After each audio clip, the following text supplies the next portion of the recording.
No ha existido nadie como él. Fue el hombre más destacado de su tiempo. Una brillante estrella del Renacimiento italiano, cuyas pinturas, inventos, descubrimientos científicos y proyectos de ingeniería aún siguen asombrándonos. Sabemos muy poco de él. Siempre le persiguió la controversia, entonces y ahora. Es un hombre sobre el que cualquiera puede inventarse una buena historia. Ahora se ha convertido en el protagonista de un bestseller internacional, donde se le presenta como el guardián del secreto más controvertido de la historia. ¿Dónde termina la verdad sobre él y comienza la ficción? Seguidamente, la vida de Leonardo da Vinci en biografía. Biografía. Leonardo da Vinci. Jesús, María Magdalena, la Iglesia, sociedades secretas, el Santo Grial y Leonardo da Vinci. Esos son los ingredientes principales del Código da Vinci, el multimillonario éxito de ventas escrito por Dan Brown que ha despertado una gran controversia. En la novela se ofrecen reinterpretaciones revolucionarias de obras de arte y arquitectónicas reales, con lo que el autor consigue difuminar la línea que separa la realidad de la ficción. Induce a pensar que las opiniones expresadas por Dan Brown sobre algunas obras de arte son realmente ciertas. Hoy analizaremos gran parte de esas obras creadas por Leonardo da Vinci, centrándonos especialmente en La Última Cena. ¿De verdad contiene esta obra maestra lo que dice el libro que contiene? Es indudable que hay pistas ocultas en las obras de Leonardo da Vinci. Pistas que nos ayudan a saber quién era, en qué creía y por qué continúa siendo una de las mentes más fascinantes que ha conocido el mundo. Leonardo nació en la Toscana, en un pueblo llamado Vinci, a las afueras de Florencia. Cuando nació Leonardo, Florencia era el centro del centro de Europa. En todos los sentidos. Era sin duda el centro artístico y también el centro cultural de Europa. Pero Leonardo da Vinci nace en unas circunstancias complicadas. Es hijo ilegítimo de Caterina, hija de un campesino empobrecido, y Ser Piero, maduro y respetado notario perteneciente a una respetada familia.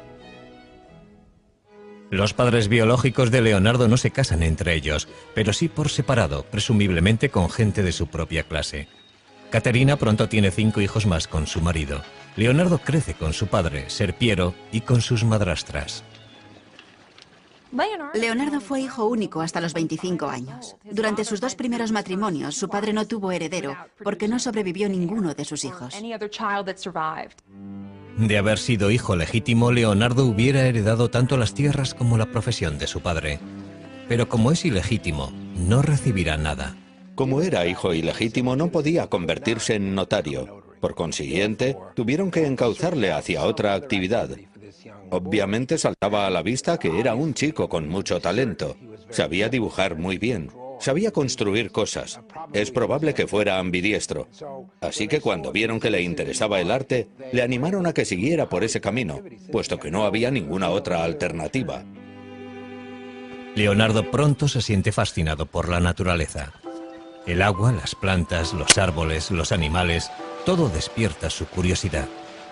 Años más tarde, Leonardo aseguraría que la naturaleza es la mejor maestra.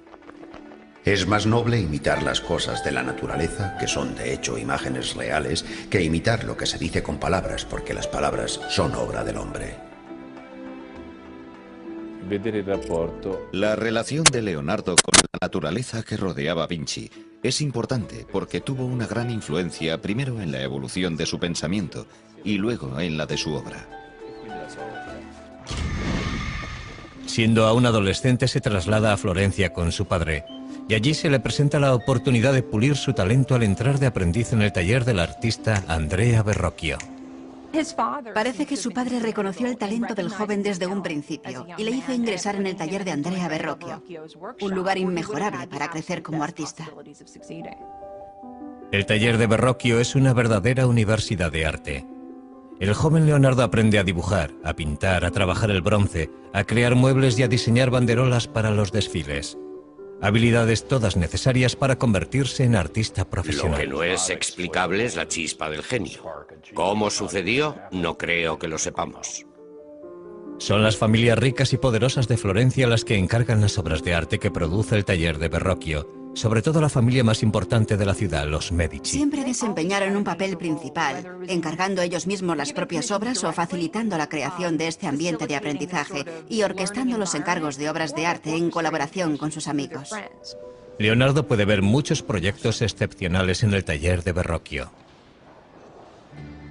Una de las cosas más interesantes que hizo, o que al menos observó, fue la colocación de una bola dorada en la cúpula de la Catedral de Florencia. Tenía 5 metros de diámetro y fue un verdadero desafío tecnológico. La bola, 2 toneladas de cobre dorado.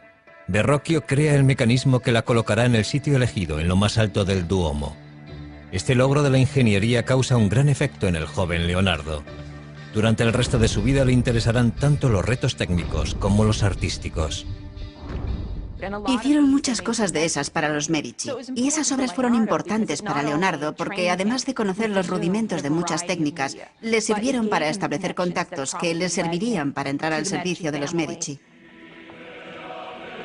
Con 20 años, Leonardo completa su aprendizaje con Verrocchio y se registra en el Sindicato de Pintores de la ciudad. Un paso necesario para convertirse en artista profesional. En el taller de Verrocchio completa su primera obra importante.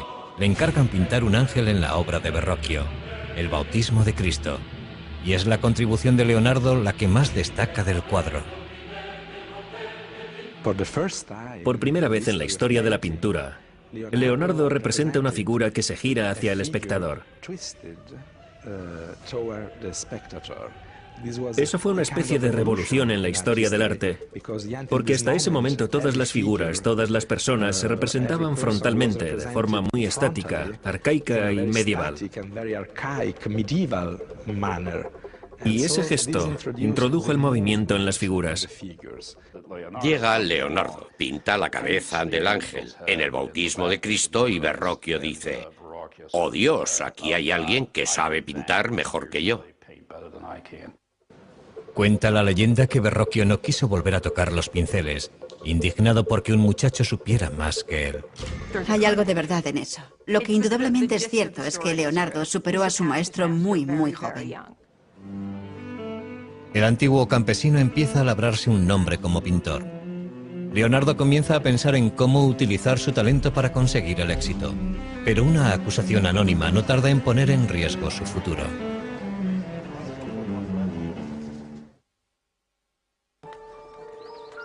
Leonardo da Vinci tiene ahora 24 años y ya ha pasado de ser considerado el hijo ilegítimo de un notario a convertirse en un artista legítimo.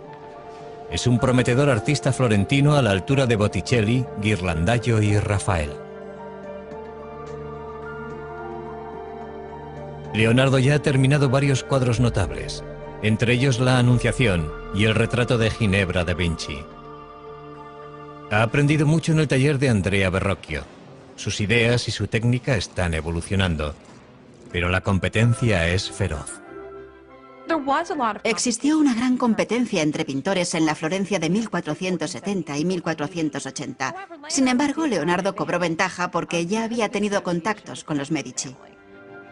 Leonardo demostraría tener un talento especial para cultivar esos contactos, algo que le resultaría muy beneficioso a lo largo de su vida. También empieza a anotar por escrito su explosión de ideas en varios cuadernos. Leonardo escribía todas las ideas que se le ocurrían, todo lo que leía o escuchaba en las calles cuando estaba con sus amigos. A veces resulta bastante difícil saber si lo que escribe son ideas suyas o citas que está transcribiendo. En la actualidad, los legendarios cuadernos de Leonardo están reunidos en lo que se conoce como sus códices. Al final de su vida habrá escrito 20 volúmenes. Cada uno de ellos con cientos de páginas. Los cuadernos son fragmentarios y contradictorios. En ellos mezcla todo tipo de materiales sobre temas muy distintos unos de otros, a veces incluso en la misma página, y constituyen la antítesis total de los apuntes que toman los estudiantes aplicados en clase. Sencillamente no sentía la necesidad de ser un pensador sistemático. Tomó cientos de notas sobre arquitectura y sobre ciencias. Escribió sobre óptica y perspectiva. Escribió de botánica, de anatomía, de geología. Y también se interesó por la ingeniería y la fabricación de armas, conocimientos que le resultaron de gran utilidad para conseguir encargos y alcanzar la posición que deseaba. Un detalle sorprendente de los cuadernos es la extraña letra de Leonardo. Casi todas las palabras están escritas al revés, de derecha a izquierda. ¿Es esta la forma que tiene Leonardo de encriptar sus notas, como asegura Dan Brown en su novela El Código da Vinci? Lo que está claro es que si eres zurdo como yo, la forma normal de escribir es de derecha a izquierda. Uno no empuja la pluma, la sostiene. Y es perfectamente posible que adoptara esa costumbre porque nunca tuvo un estricto profesor de primaria encima de él diciéndole cómo tenía que escribir. Si así fuera, sería un código muy pobre. Su escritura resulta bastante legible si utilizamos un espejo. Yo pienso que fue un hábito que adoptó porque le resultaba más fácil escribir así. Algunos de los estudios de sus cuadernos distan mucho de ser bellos. Leonardo es perfectamente consciente de que para conocer algo debes conocer su contraste. En otras palabras, para conocer lo bello debes conocer lo feo. Y viceversa. Los estudios grotescos son posiblemente una forma de examinar la variedad de posibilidades que nos ofrece el mundo biológico. Si el pintor desea ver bellezas arrebatadoras, él es el amo de su producción. Y si desea ver cosas monstruosas que podrían causar pavor, o que podrían ser cómicas, irrisibles o verdaderamente lastimosas, él es su señor y su Dios. Los cuadernos capturan una mente en perpetuo movimiento, pero aportan pocas pistas sobre su vida personal. Los cuadernos no son su diario. Por eso sabemos muy poco sobre relaciones personales, aparte de lo que podemos intuir gracias a otras pruebas periféricas. Uno de los asuntos que continúa en la oscuridad es la sexualidad de Leonardo. Lo que sí sabemos es que la policía secreta de Florencia detiene a Leonardo cuando éste tiene 24 años. Alguien le ha acusado anónimamente de practicar la sodomía con un joven de 17 años. Es imposible saber si la acusación era cierta o no, pero Leonardo se siente humillado y en peligro. El castigo por la sodomía oscila entre una simple multa y la pena capital. 2 meses después, Leonardo es juzgado, pero no se presenta ninguna prueba contra él, ni se presenta ningún testigo, y los cargos son retirados tan pronto como aparecieron. Pero Leonardo ha pasado verdadero miedo. Eso nos indica que desde muy temprano se creyó que Leonardo era homosexual. Es muy posible que mantuviera algún tipo de relación con hombres. Pero es probable que en el contexto de un taller artístico del siglo XV, eso fuera algo no tan infrecuente. Sin embargo, parece que en sus escritos, Leonardo desdeña el sexo en general. El acto de la cópula y los órganos que intervienen en él son tan feos que si no fuera por las caras y los adornos de los actores y los impulsos que les mueven, la raza humana desaparecería. A medida que fue madurando, se desinteresó por completo del sexo. Estaba totalmente concentrado en su misión como artista y científico. Estaba por encima del sexo. Leonardo abre su propio estudio en Florencia en cuanto retiran la acusación. Pero la violencia no tarda en adueñarse de la gran ciudad renacentista. Un sangriento golpe de estado planeado por el Papa y un colaborador amenaza con derribar a los Medici. Cuando el golpe fracasa, el Papa ordena al ejército de Nápoles tomar Florencia por las armas. Como para el resto de florentinos, la guerra es ahora una prioridad para Leonardo. Y empieza a diseñar escaleras y otros artefactos para defender y escalar las murallas de la ciudad. Leonardo empieza a trabajar en un nuevo campo, la ingeniería militar, algo que le fascinará durante toda la vida. Justo cuando parece que toda esperanza está perdida, la diplomacia de los Medici funciona. Florencia está salvada. Leonardo vuelve a tomar los pinceles y en 1480 empieza a pintar San Jerónimo. En el cuadro captura al angustiado santo golpeándose el pecho con una piedra en el desierto. En la actualidad este cuadro está colgado en el Vaticano inacabado, como muchas otras de sus pinturas. Y sin embargo la precisión de Leonardo a la hora de dibujar la anatomía humana hace que el dolor de San Jerónimo cobre vida ante nuestros ojos.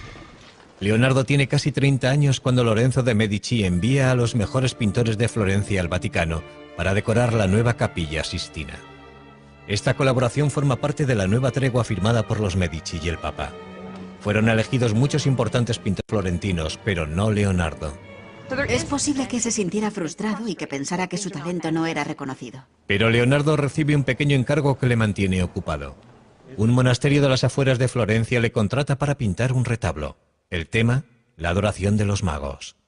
Leonardo tuvo que estar desesperado para firmar el contrato de este proyecto. Además de tener que pagarse él mismo los materiales, el contrato establecía que si no lo terminaba antes de 30 meses no le pagarían absolutamente nada. La composición de la obra es tremendamente ambiciosa, pero Leonardo supera todas las dificultades y el resultado final es impresionante. Es una revolución artística. Uno percibe que Leonardo está inventando un nuevo arte.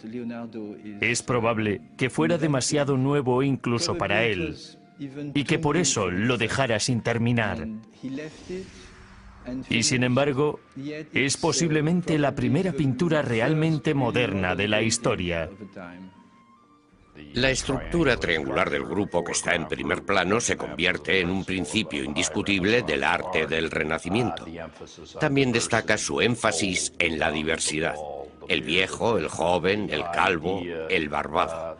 Y la idea que anota más tarde en sus cuadernos de que hay que pintar la figura humana de los huesos hacia afuera.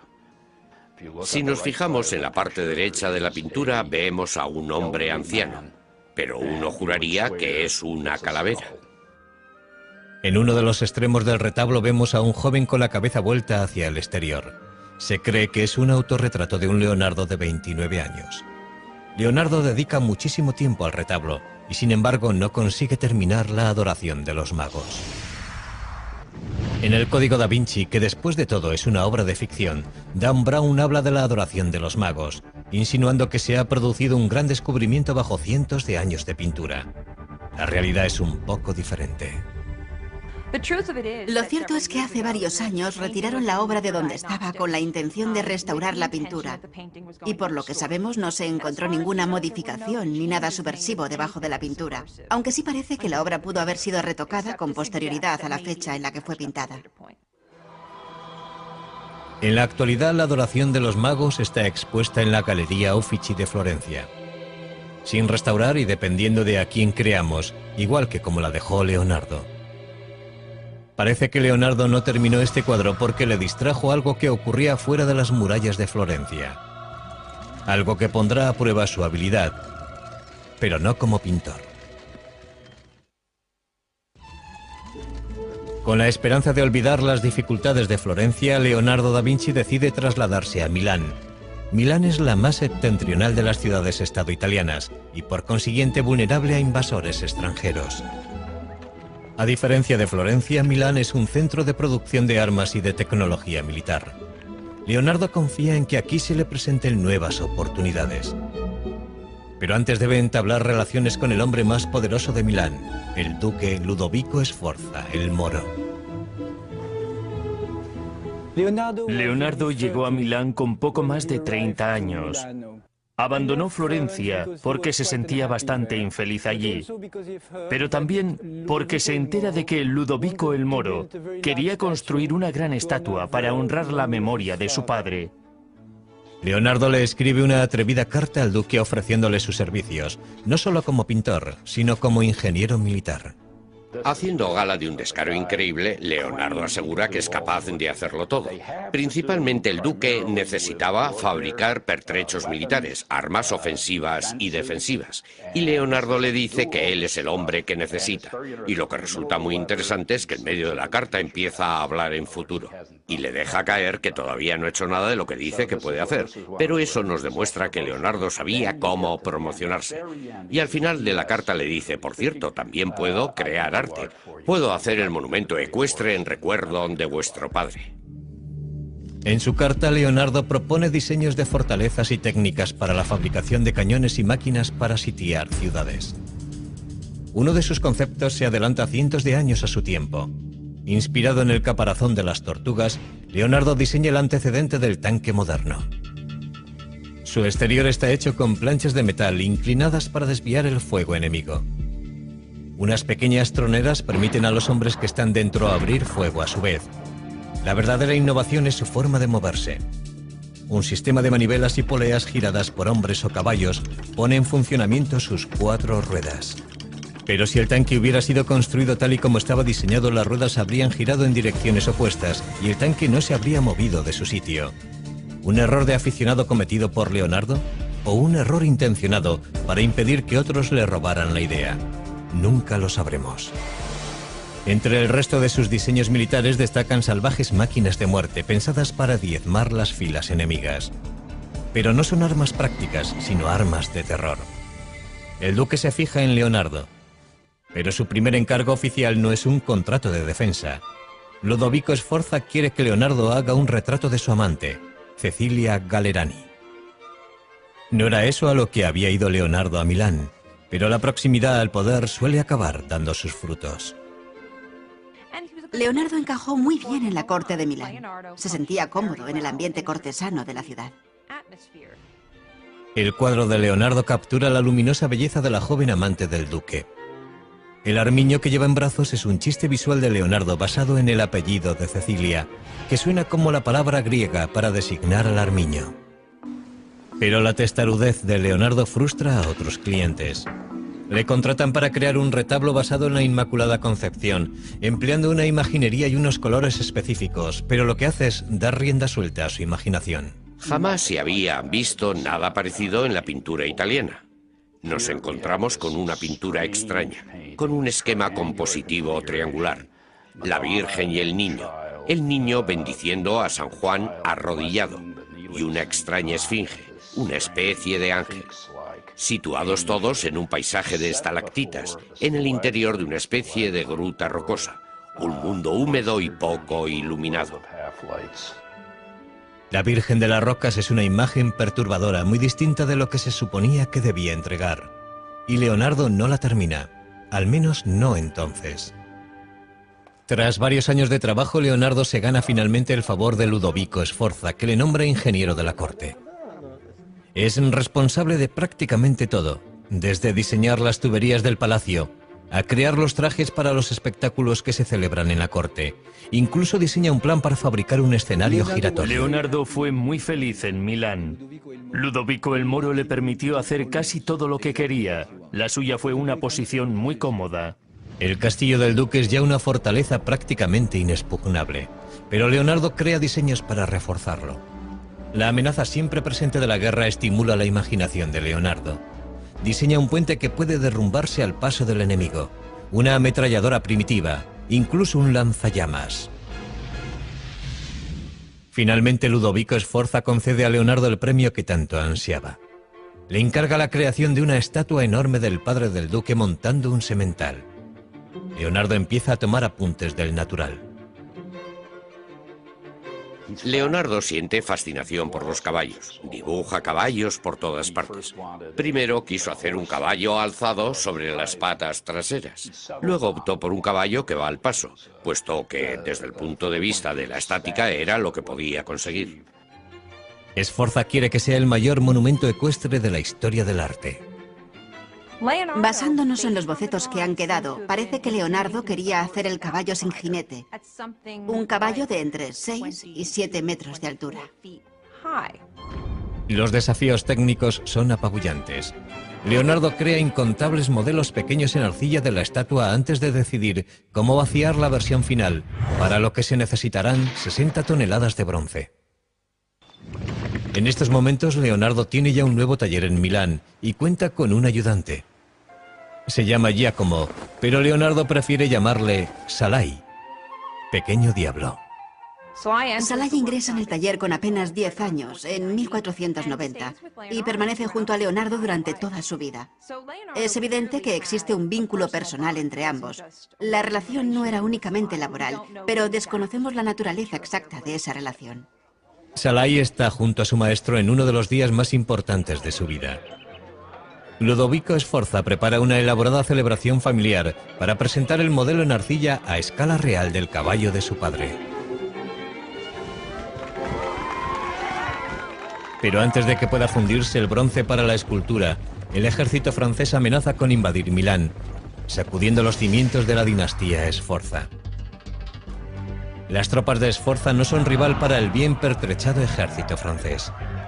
No les queda más remedio que utilizar el bronce destinado al caballo de Sforza para fundir cañones. El sueño de Leonardo queda hecho pedazos. Escribe: no diré nada del caballo porque sé en qué tiempos vivimos. Pero el caballo no es el único monumento de la familia Sforza que el duque le ha pedido a Leonardo que cree. Leonardo estaba también pintando un mural religioso para la iglesia de los Sforza. El tema, la última cena de Cristo con sus apóstoles. Para frustración de todos, pasaron años sin que pareciera que Leonardo pudiera terminar la obra.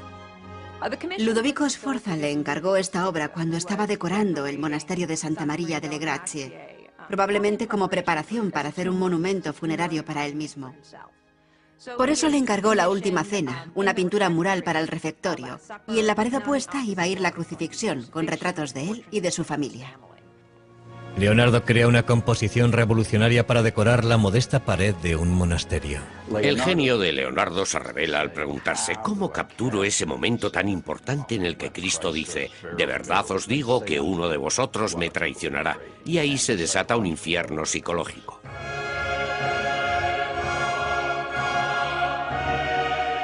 Leonardo emplea los gestos y rostros de los apóstoles para traicionar sus emociones. Leonardo intentó representar las figuras de una forma muy natural, muy humana. Quiso representarlas en acciones y actitudes que mostraran los movimientos internos de la mente. En vez de ponerlos a todos en fila, que era básicamente lo que se había hecho en los 100 años anteriores, Leonardo dividió a las 13 figuras en 5 grupos. 4 grupos de 3 personas para los 12 apóstoles y Cristo aislado, formando un grupo separado. Y eso constituyó una innovación muy destacada. Pero algunas de las ideas de Leonardo para la pintura son demasiado revolucionarias. Se le acusa de haber empleado una técnica demasiado pobre en la ejecución de la Última Cena. Y es probable que eso no sea del todo cierto. La pintura resultó muy dañada debido a la humedad subterránea que se filtró en las paredes, y eso es algo que casi nadie puede controlar. En esa obra utilizó una técnica experimental, y sabemos que 20 años después de su finalización, cuando Leonardo seguía aún vivo, ya la pintura había empezado a resquebrajarse. En el Código da Vinci se dice que Leonardo intentó algo incluso más revolucionario en la Última Cena. Algo que sería contrario no solo a la Iglesia, sino también a 2000 años de enseñanzas bíblicas.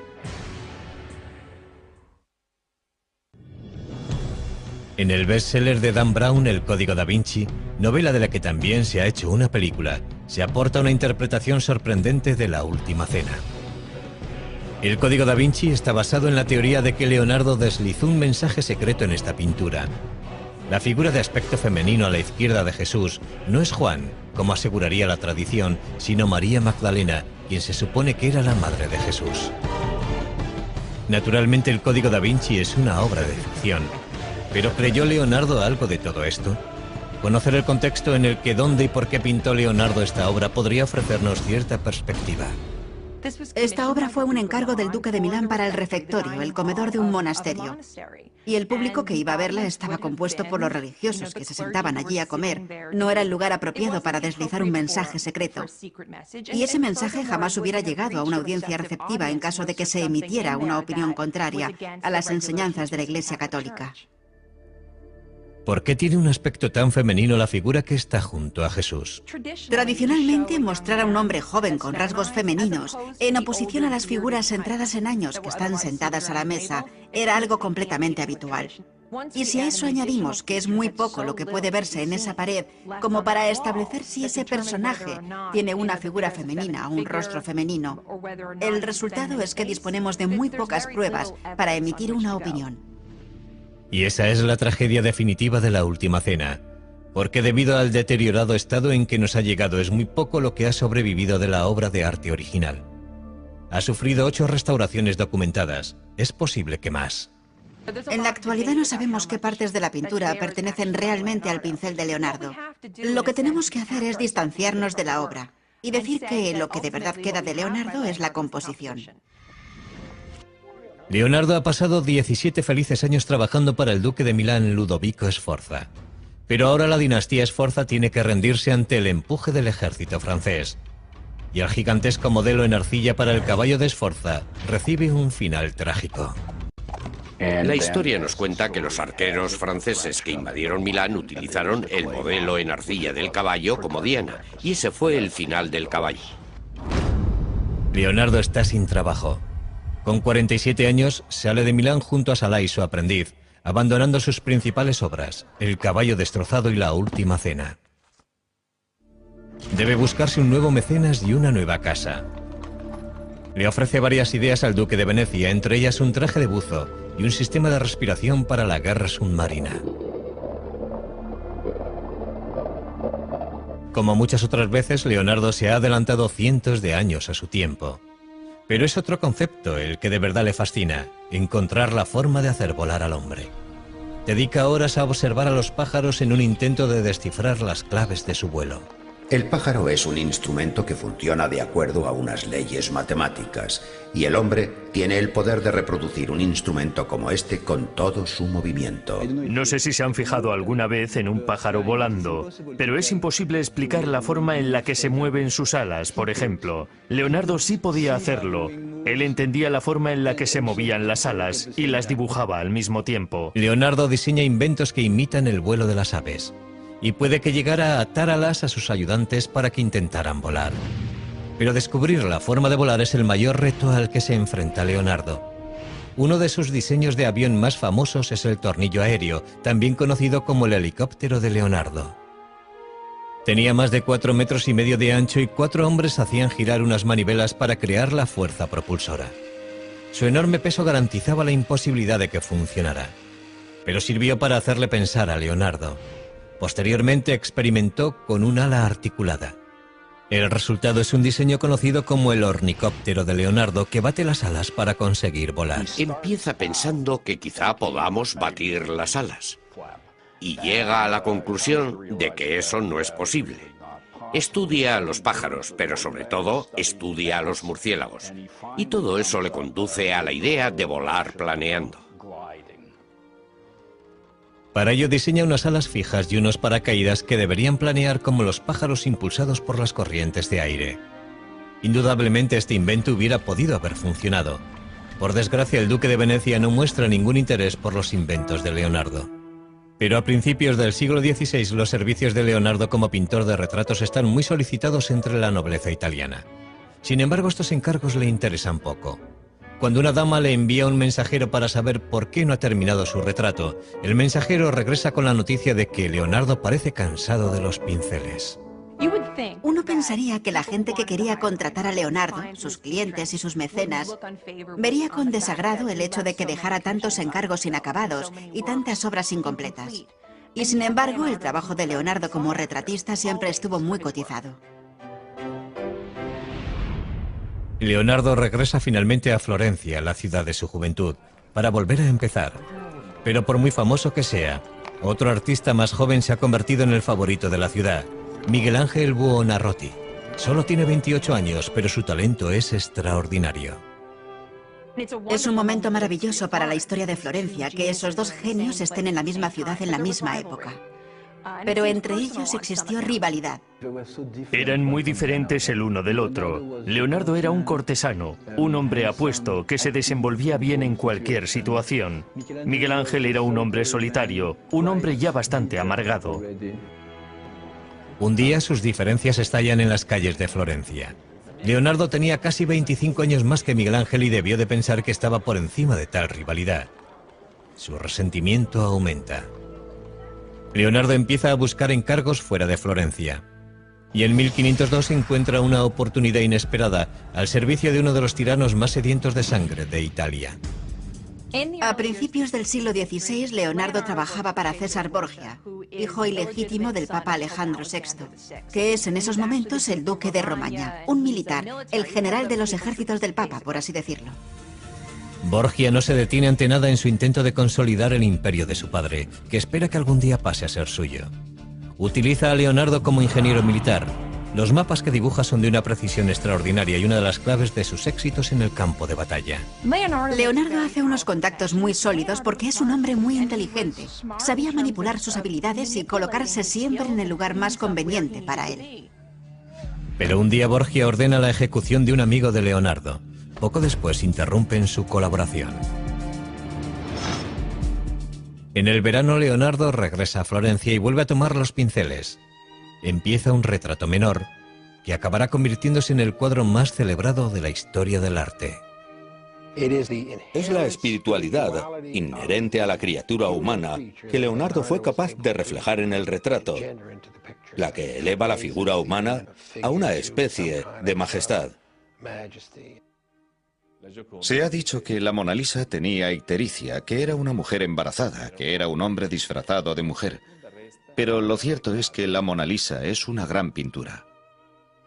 Según el relato de un biógrafo, la Mona Lisa sería el retrato de Lisa Gioconda, la esposa de un mercader. Pero eso es algo que no es seguro. Para Leonardo, la Mona Lisa fue siempre una obra en evolución, su intento de alcanzar la perfección. Leonardo nunca entregó el retrato a la persona que se lo encargó y lo conservó hasta el fin de sus días. En la actualidad el cuadro se expone en el Museo del Louvre, en París, protegido por un cristal antibalas. Es un tesoro nacional que no tiene precio. El cuadro no siempre estuvo tan bien vigilado, pero el robo de la apreciada pintura de Leonardo en 1911 lo cambió todo. Una mañana de verano, un antiguo empleado del Louvre descolgó la Mona Lisa de la pared sin que nadie le viera y salió del museo con el cuadro escondido debajo del abrigo. ¿Su motivo? Creía que el cuadro debía ser devuelto a Italia. Fue un acto de nacionalismo impulsado por la idea de que la Mona Lisa debería estar expuesta en un museo italiano. A pesar de una búsqueda desesperada, el cuadro permaneció en paradero desconocido durante más de 2 años, hasta que el ladrón se ofreció a devolverlo a Italia a cambio de dinero. En 1913 fue detenido en Florencia. La Mona Lisa estaba cuidadosamente escondida en el falso fondo de su maleta, en perfecto estado. Curiosamente, el robo y la recuperación de la Mona Lisa solo consiguieron aumentar la fama del cuadro. Poco después de que Leonardo empezara la Mona Lisa en Florencia, le contratan para pintar un fresco en la gran sala del Consejo de la ciudad. Es con diferencia el proyecto más grande en el que se ha embarcado Leonardo en su vida. Creo que fue un encargo muy importante para Leonardo, pero también fue un proyecto muy arriesgado para él, porque hubiera exigido de un artista que pintara el fresco, y en última instancia no sería eso lo que haría Leonardo. El tema de la pintura es la victoria florentina sobre Milán en la batalla de Anghiari. Conocemos la composición que hizo Leonardo a partir de algunos de los bocetos que se conservan. Pero tras trabajar durante 3 años en el proyecto, Leonardo lo dejó inacabado. No sabemos lo que ocurrió con exactitud. Sabemos que la pintura no se adhirió a la pared y que intentó utilizar una técnica experimental. O puede que el motivo por el que no lo terminara tuviera algo que ver con el artista a quien se le encargó el fresco que ocuparía la pared opuesta, el principal rival de Leonardo, Miguel Ángel. Florencia era demasiado pequeña para los dos. Era o uno u otro. No podían trabajar al mismo tiempo en la misma ciudad. Leonardo acaricia la idea de volver a abandonar Florencia, pero no antes de empezar un nuevo campo de estudio. Parece ser que al Papa no le gustaba que Leonardo se dedicara a hacer disecciones. Era ilegal y, sin embargo, lo hacía.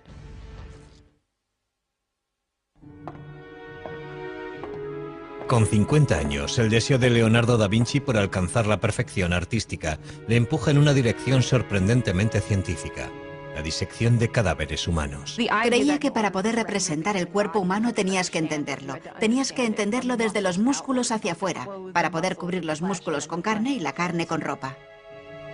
Leonardo nunca fue un hombre religioso y no tiene reparo en sajar la carne muerta para poder dibujar de forma sistemática todos los detalles del cuerpo humano. Lo que podría disuadirte es el miedo a pasar las horas nocturnas en compañía de esos cadáveres, despedazados y desollados y horribles de ver. Finalmente, la curiosidad le empuja al lecho de muerte de un hombre de 100 años. Leonardo espera pacientemente a que muera el hombre para poder investigar la causa de su muerte. El resultado de su autopsia es el primer caso documentado de arteriosclerosis de la historia, endurecimiento de las arterias. Leonardo llega a esta conclusión tras comparar el sistema circulatorio del viejo con el de un niño. Sus estudios anatómicos son sorprendentemente precisos. Pero lo que para Leonardo es ciencia, para otros resulta macabro. Conseguir cadáveres es un problema constante. Años más tarde, las autoridades de la Iglesia se enteran de estas autopsias y creen que ha ido demasiado lejos. el Papa pone fin a sus disecciones de una vez por todas. Finalmente, una pintura del pasado de Leonardo le lleva de nuevo a Milán. Después de más de 20 años le piden que vuelva para terminar La Virgen de las Rocas y supervisar la realización de una copia. ¿Cuál es el original y cuál es la copia? La versión del Louvre es la primera y se ajusta más al último estilo florentino de Leonardo. Probablemente el cuadro que termina colgado en Milán es la copia. Se pintó alrededor del año 1508 y está expuesto en la National Gallery de Londres. A pesar de su reputación como pintor, a medida que Leonardo envejece, su verdadero legado son sus cuadernos, toda una vida de exploración científica y artística, capturada en miles de hojas de frágil papel. Entre esas páginas se encuentra esta imagen, que se cree que es un autorretrato de un Leonardo ya anciano. Leonardo ha superado ampliamente los 60 años y está cansado. Ha experimentado un cambio tremendo. Por eso, cuando el rey de Francia, gran admirador y coleccionista de la obra de Leonardo, le invita a él y a sus 2 ayudantes a viajar a su corte, Leonardo no deja pasar la oportunidad. El rey está encantado de tener a una mente tan brillante bajo su techo. Era frecuente que el rey llamara a su puerta a cualquier hora del día o de la noche para preguntarle algo. Y Leonardo estaba encantado porque, de hecho, aquel era el sueño de su vida. Lo triste es que, para entonces, Leonardo era ya demasiado viejo como para crear algo. Poco después de llegar a Francia, Leonardo sufre un ataque de apoplejía que le paraliza el brazo derecho y le deja la mano izquierda temblorosa. Sin embargo, gracias a la generosidad del rey, Leonardo tiene pocas obligaciones. Salai, el aprendiz que le acompaña desde los 10 años, y Melzi, un estudiante más joven y leal acompañante, permanecen a su lado hasta el final. Pocos días después de cumplir 67 años, Leonardo llama a un notario para hacer testamento. Y según la leyenda, aunque nunca había sido especialmente religioso, Leonardo vuelve sus ojos hacia Dios. Es imposible saber si abrió su corazón a la religión en su lecho de muerte. No sabemos si es cierto que se interesó súbitamente por el catolicismo y que, como se dice, confesó sus pecados. Se ha dicho que Leonardo murió en brazos del rey Francisco I. Sea eso cierto o no, está claro que los franceses le adoraban. Igual que un día bien empleado procura un sueño feliz, una vida bien empleada procura una muerte feliz. En su testamento, Leonardo planea su propio funeral, algo que no es necesariamente atípico. Lo curioso es que Leonardo ordenó la celebración de muchas misas en su honor, 3 misas grandes y 30 misas pequeñas en 4 iglesias distintas. Y dejó dicho que fueran el diácono y el subdiácono quienes llevaran su cuerpo a la tumba. Tras la muerte de Leonardo, las pinturas y cuadernos que obraban en su poder, incluida la Mona Lisa, pasaron a manos de sus ayudantes. Con el transcurso de los siglos acabarían engrosando distintas colecciones de arte de todo el mundo. No es imposible que en alguna parte haya bocetos, dibujos o incluso pinturas originales de Leonardo. Es muy probable que pueda existir algún oculto tesoro en algún lugar. Casi 500 años después de su muerte, Bill Gates compró por más de $30 millones uno de los 20 cuadernos de Leonardo que se conservan, el Códice Lester. Desde entonces ha sido expuesto públicamente en muchas ciudades del mundo. En 2006, un nuevo estudio sobre los cuadernos y dibujos de Leonardo arrojó nuevas y sorprendentes pistas forenses sobre el maestro del Renacimiento. Parece ser que Leonardo dejó huellas dactilares tanto completas como parciales en la pintura y la tinta de varias de sus obras. El análisis de esas huellas podría algún día proporcionarnos más detalles sobre la identidad étnica de la madre de Leonardo y sobre el propio Leonardo. ¿Por qué Leonardo y su obra continúan fascinándonos? Desde el Código da Vinci a su escritura inversa, pasando por sus disecciones y sus pinturas misteriosas, Leonardo se nos aparece como un mago negro del Renacimiento. Pero eso está muy lejos de ser verdad. Fue un hombre de un talento excepcional que vivió en una época extraordinaria. Si examinamos la vida de Leonardo, llegaremos a la conclusión de que fue más un científico que un pintor. Pasó más tiempo interesado en la anatomía, la botánica, la óptica y los estudios naturales que pintando cuadros con el pincel en la mano. Fue un hombre tan excepcional que hizo de todo. Y todo lo hizo muy bien. Leonardo fue un hombre de su tiempo. Un hombre cuyo genio y ambición le catapultaron de la oscuridad a las Cortes Reales. Un hombre que jamás permitió que la adversidad hundiera su intelecto. Un hombre para la eternidad que ilumina nuestra imaginación incluso hoy. Leonardo da Vinci.